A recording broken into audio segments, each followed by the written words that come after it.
they move the button? How can they move the button? Hello, dear viewer. Can I just ask a question before we start, Chris, for dear viewer?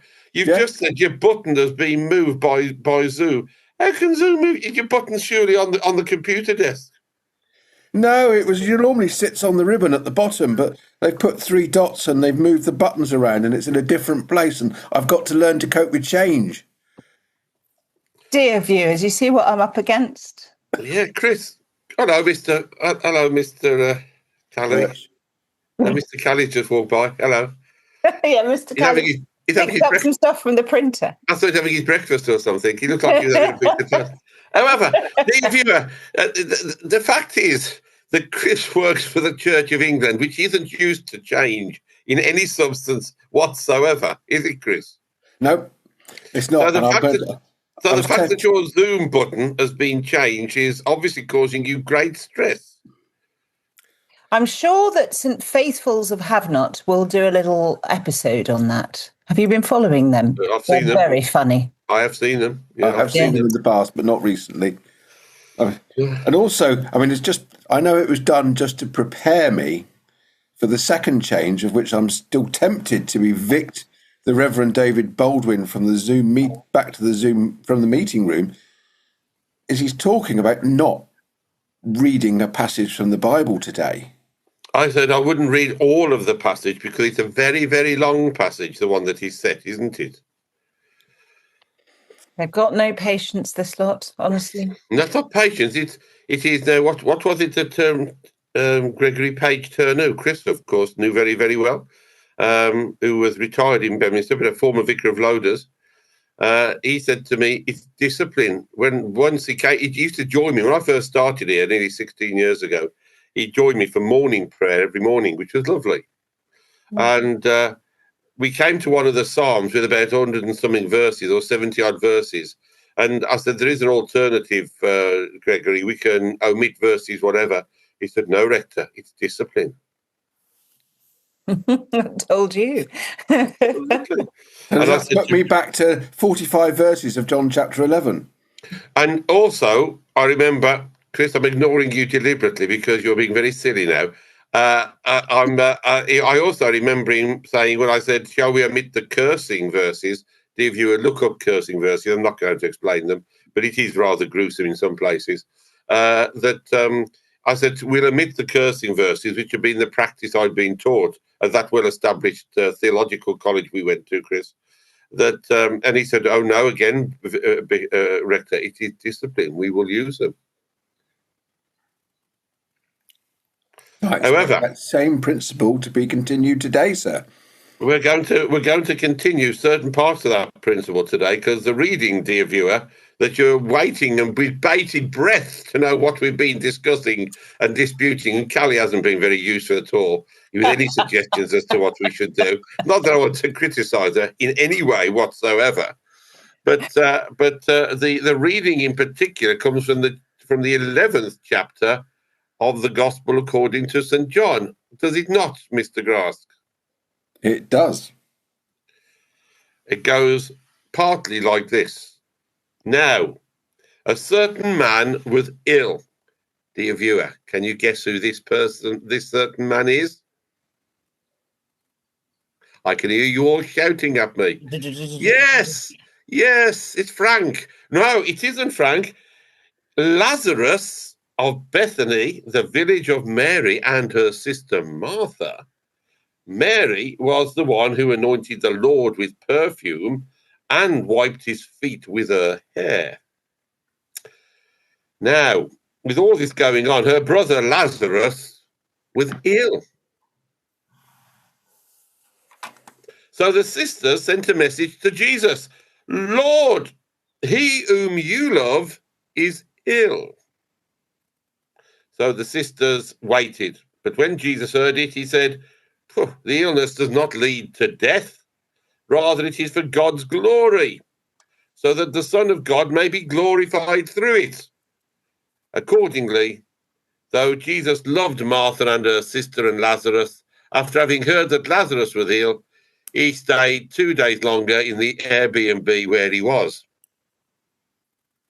Now, After this, he said to his disciples, "Let us go to Judea again."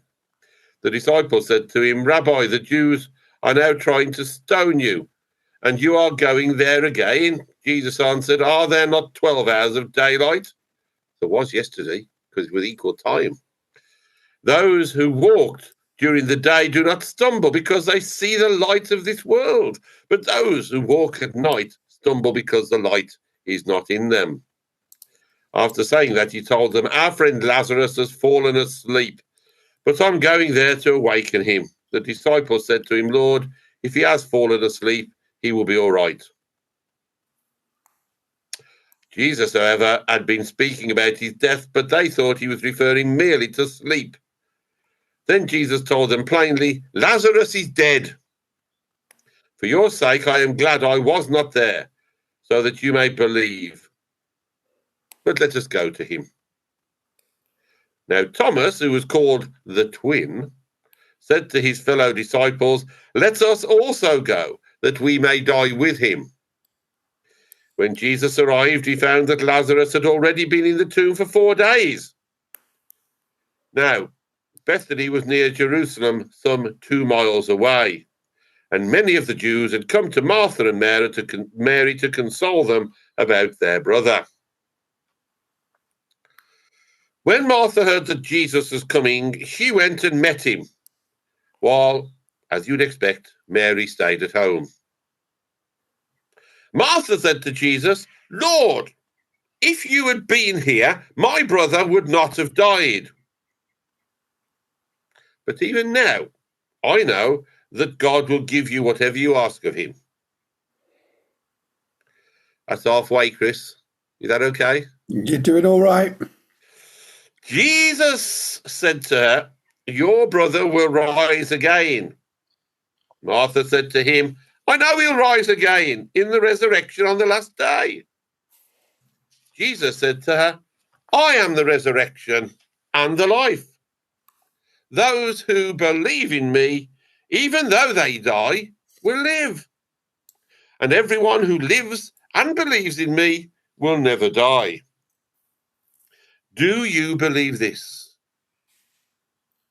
She said to him, "Yes, Lord. I believe that you are the Messiah, the Son of God, the one coming into the world." When she had said this, she went back and called her sister Mary and told her privately, "The teacher is here and is calling for you." And when she heard it, she got up quickly and went to him. Now, Jesus, and I've lost my place. Now Jesus had not yet come to the village, but was still at the place where Martha had met him. And the Jews who were with her in the house consoling her saw Mary get up quickly and go out. They followed her because they thought she was going to the tomb to weep there. When Mary came where Jesus was and saw him, she knelt at his feet and said to him, "Lord, if you had been here, my brother would not have died." When Jesus saw her weeping and the Jews who came with her also weeping, he was greatly disturbed in spirit and deeply moved. He said, "Where have you laid him?" They said to him, "Lord, come and see." Jesus began to weep. So the Jews said, "See how he loved him." But some of them said, "Could not he who opened the eyes of the blind man have kept this man from dying?"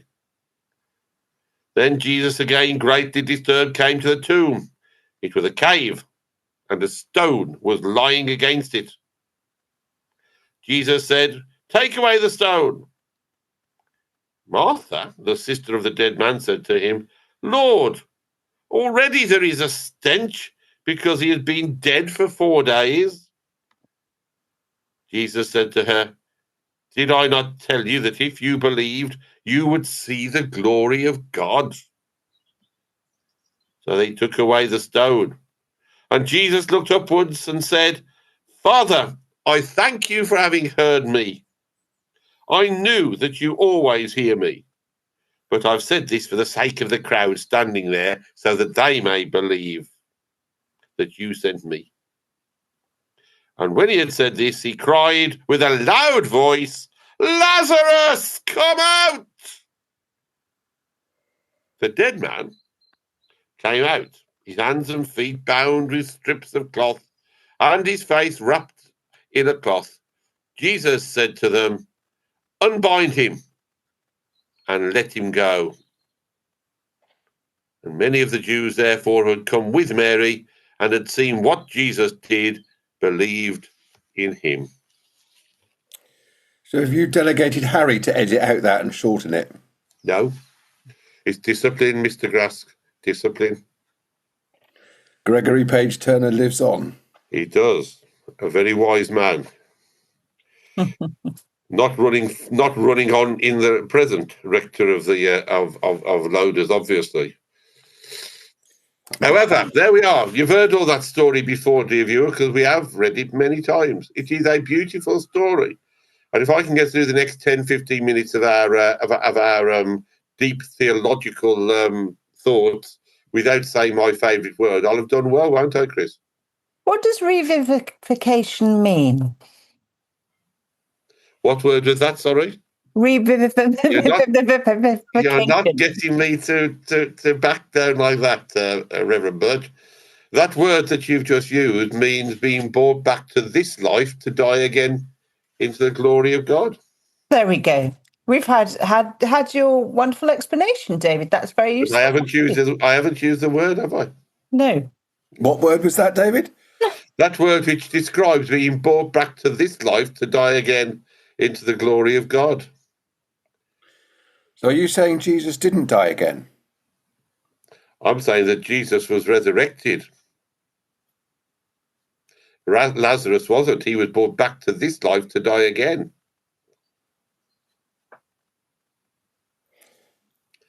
Keep going. You're not going to get anywhere, are you? No. I'm trying to tease out the difference again for our dear viewers. Jesus was risen from the dead. He was. So Jesus was resurrected. He was. But he wasn't Are we saying that he didn't die? He just ascended. He ascended after that again, didn't he? So does that mean heaven's up in the sky somewhere? It could well be, and Jesus could be the first astronaut, couldn't he? What about Elijah? What about him? Yeah. You tell us all about Elijah, which gets us farther away from that word you keep on trying to get me to use. Go on, off you go about Elijah. Well, just, chariots in the sky and all the rest of it. Yeah, good song that, I remember, in the 60s. So there we are. So, yes, very different from the situation with Lazarus, who died but was brought back to life, but then was still...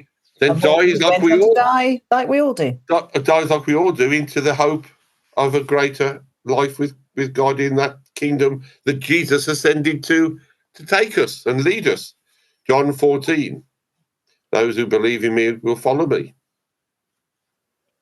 So what's interesting is obviously this wonderful story we've heard in a wonderful account we've heard in John's Gospel. And I think it's interesting that in John's Gospel, John doesn't refer to this or indeed the other miracles as miracles. He doesn't. They're signs. They're signs, yeah. And there's definitely a sense in this passage of this being a sign of what is to come for Jesus, although, as in death, although, as you say, the resurrection is different to the raising of Lazarus. Mm. But that sign, that, what it foretells is really interesting. And really interesting that Jesus, he feels all the emotions. Jesus wept, he feels the grief. It must have been quite painful for Jesus to have let Lazarus die. Obviously, Lazarus, it's not Jesus who caused Lazarus's death or anything, but Jesus doesn't go straight away to prevent Lazarus from dying. If you work back the timeline in that, though, presumably it had to take Jesus 2 days to walk from where he was. Now, Jesus had spent 2 days after he died. He'd already died by that point because he'd been dead for 4 days. Mm. So I don't know. And there's also the other thing which I always smile at in that is that Martha actually told Mary a lie, because she said the teacher is here and he's calling for you. It doesn't actually say in that reading he's asked for her to go anywhere, does it? You're presuming there that the reading recorded everything. I am. It could have been an even longer reading. It could have been. It could have put that reviv word in it as well, couldn't it? Yeah. You know, Jesus could have said, "I am able to revivify people," rather than "I am the resurrection and the life." And the life, yeah. So Jesus is bringing back the life to Lazarus. Yeah, telling us all about the resurrection. I thought I'd put a bit of theology in this, and actually have a purpose to it. Yeah, Chris, you're a man of such profound theological insight, aren't you? Well, that's a drastic change from 2 minutes before we started recording, where your comments weren't quite that complimentary. No, they were always complimentary to you, Chris, because I acknowledge your great fortitude and theological standing in our deanery. Go and rewind this reading. However, Jesus, Mary and Martha, you know, they have. There's a lot of, Lord, if only you'd been here. You know, their focus is very much on him. I'm not surprised that Martha goes and calls her sister out.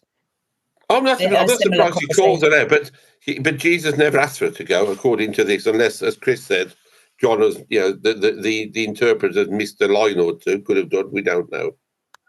I mean, I think there's a reality here of Mary, Martha, Jesus, and Lazarus were actually quite close, and because they met each other several times. Yeah. And Jesus probably spent quite a bit of time in that house. So this wasn't like Mary and Martha phoning, talking about Lazarus as a complete stranger. It's not Jesus just walking out of Jerusalem to somebody he'd never met before. No, absolutely. Which is where that Jesus. I'm always disappointed in the versions of Bible we read now, because when I was a child, it was always, this is the shortest verse in the Bible. Jesus wept. Jesus wept, which is the past tense, and now it's turned to Jesus began to weep. So they've changed the tense of it. And I think, like you were saying, Callie, that's where Jesus does come out with the emotion, because I think he had spent time with them. Oh, I think there's no doubt he was that they were friends and knew each other well. I think it was his trusted safe space. Actually, I think that was the place in Bethany where he went. You know, to be with friends, to you know, for R&R, for hospitality, for friendship, for shelter, for all the rest of it. You know, when he was, you know, the Jewish authorities were after him. Quite interesting. Having been to Bethany when I went to the Holy Land, and supposedly to the sites of the place of this, not the story of the cave, but the story of the house. You know, it is. You can't help but be fascinated at all that has gone on. I mean, and it's also about Mary, and particularly Martha, but Mary and Martha's faith in God and in Jesus, isn't it? And there was an intimacy in their relationship. Yeah, you know, in the warmest, most positive way. You know, also that the whole, this is referred to, isn't it, in this account, that the whole story of the anointing of Jesus. Mm-hmm. Exactly. It was very interesting when I went to Crete. Yeah, Crete.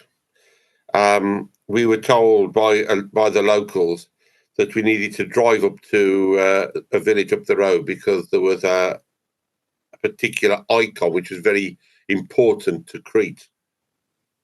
So having hired a car because of Jane in a wheelchair, we drove off the usual Greek road of, you know, nothing on either edge and you're about to fall off on, you know, 1,000 feet down to the bottom and all this. Drove up to this village to find the icon. And this icon, when we asked about it, you know, people said, "What do you know about it?" They were very protective. And we eventually saw the icon, but they told us to go up the road a bit farther on, where there was an old monastery. And this monastery only had one person living in it. He was the guardian of the monastery. It was used for retreats now. And he took us in and we wandered around. But they got a chapel dedicated next to the main Greek Orthodox chapel church to Lazarus. Mm. And there are icons galore of Lazarus in various stages of flowing bandages laid on a stone and all kinds.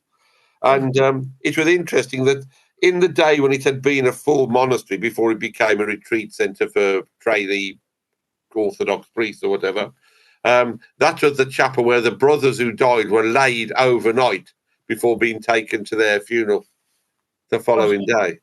That's so powerful. For me, this passage will always be incredibly precious because my great friend Lucy, who died a couple of years ago, she had this at her funeral, and it was a full Catholic funeral. Her brother is a Catholic priest, and he took the funeral.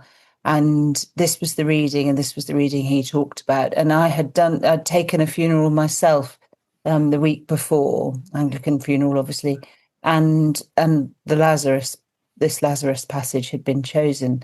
Yeah. And my great school friend Lucy, such an amazingly strong faith she had, and her whole family have, and we just had this massive sense of the resurrection, of her being in God's hands and of life after death. It was so patently there at that funeral, so powerfully there. That connection that we had, and in fact still have, with Lucy, to be honest, even though she's died.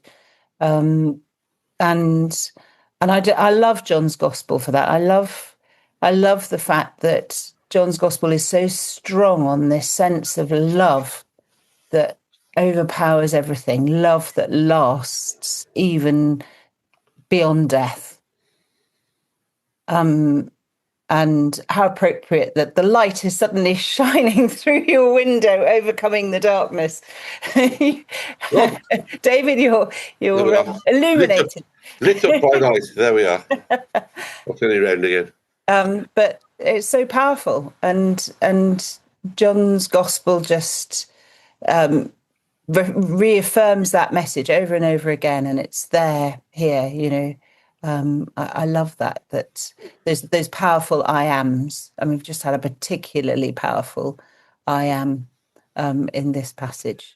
And of course, it's fitting that this passage, as you say, has been chosen for this Sunday, because Passiontide, the week before Holy Week, begins, and it is. This time is now, I think, my favourite time in the whole of the church year, the time of Passiontide and then Holy Week, and But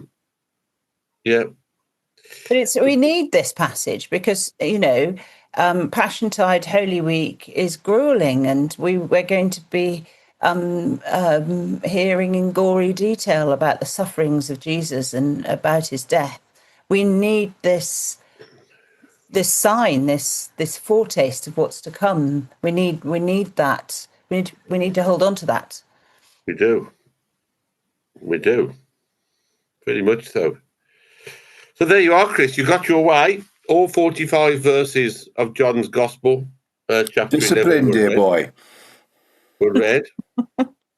And discipline was maintained as ever, as it always is in this very professional production each week. We've heard all about Lazarus again. No doubt we'll go on, because it is, as you say, such a profound and wonderful story, such a wonderful story of faith and trust in God, isn't it?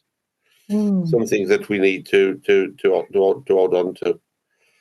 And we'll hear more about Mary and Martha over the coming few days during Holy Week and that. And poor Lazarus, well, we don't know what happened to him after that. Obviously, he died again at some point, but when, we don't know, do we? No, but I think, if there's one encouragement we can take, I seem to have got an awful lot of people that are either dying or near end of life. And actually, we do have this passage, we do have the Easter story that gives us hope. Yeah. hope in the life eternal. That's the message, Chris. Yeah. Yeah, whatever proof we do or we don't have, and that's what, as I've said, and I will say at many funerals, faith is about hoping and trusting in something we have no ultimate belief about, but we know in our hearts to be true. Well, there we go. Hopefully that's given you something to ponder on, dear viewer. It has. We hope. We'll be back next week, God willing. Yep. God willing, we'll be back next week, and we look forward to seeing you. And we'd like to, again, as we always say, Divya, please do send us any comments or in the message boxes as you're watching. Do leave us any messages. Perhaps you've got a particular slant on the story of Lazarus, or what you understand or believe about Mary and Martha and their approach to Jesus. And was Jesus wrong or right to not go straight away? There we are. They're all good questions to ask, aren't they? We'll see you next week. Look forward to the comments. Bye, everybody. Bye.